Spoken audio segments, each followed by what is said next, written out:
Give me your foot. I take an invisible breath, and then I empty my eyes. Turning in my seat, I stretch out my leg. I keep my face blank as his fingers slide behind the shackle to touch my skin.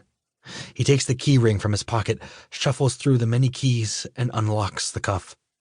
Now that my foot is free, I rub my ankle where the flesh is a little raw. He's still watching me. I can feel it.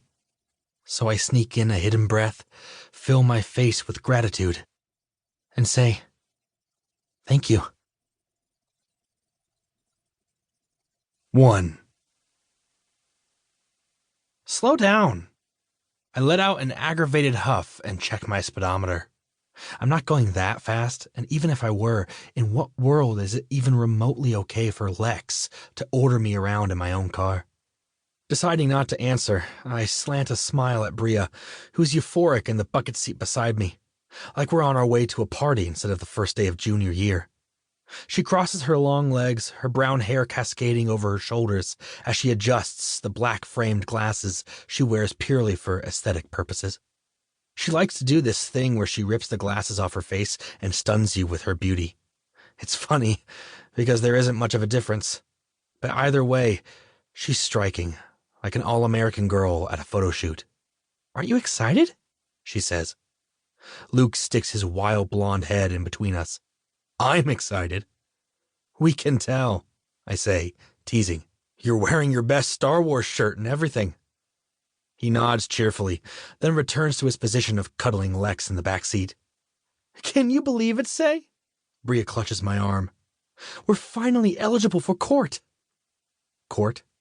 "Homecoming court. Of course, I can't be queen yet, not until we're seniors, but princess."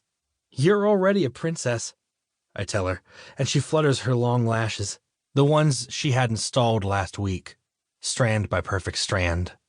Her glossy red lips move fast as she tells me about this year's theme and how we have to color coordinate our outfits because we'll remember that night forever and ever. I honestly don't know how she can get excited about another school dance. Nothing ever happens. Just the same bad music and sexually repressed principals making sure no one dances close enough to enjoy themselves. "We have 6 weeks," I remind her. Her hazel eyes bulge. "You're right. There's so much to do." "What do you need to do besides buy a dress?" "Trust me, a lot." She pats my shoulder like my ignorance is charming. "Well, I have to plan the entire after-party." "But you have a team of people helping you with that." "He does?" Lex pipes up from the back seat. Bria nods at her, then says to me, "I bet you'll get Prince, Say." I grimace. King sounds cool, I guess. But the king's kid? Not so much. "Yeah, probably," I agree, glancing in the rearview mirror just in time to catch Lex rolling her eyes. Bria pivots to the back seat. "Hey, Lex, have you picked out your dress?"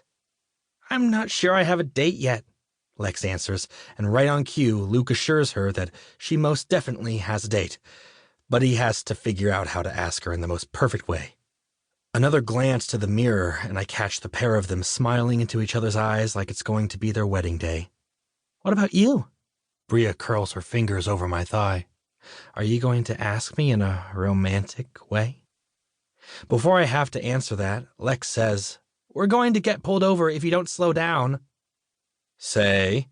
Luke's voice drifts to the front of the convertible. "Maybe you should." Meeting his eyes in the mirror, I scowl. We've been best friends since preschool, and he's never given me shit about anything. Not till Lex moved here this summer. She breezed into that 4th of July celebration on the square, all sophisticated and runaway pretty with her perfect cheekbones and mermaid hair, and somehow she gravitated to Luke, of all people.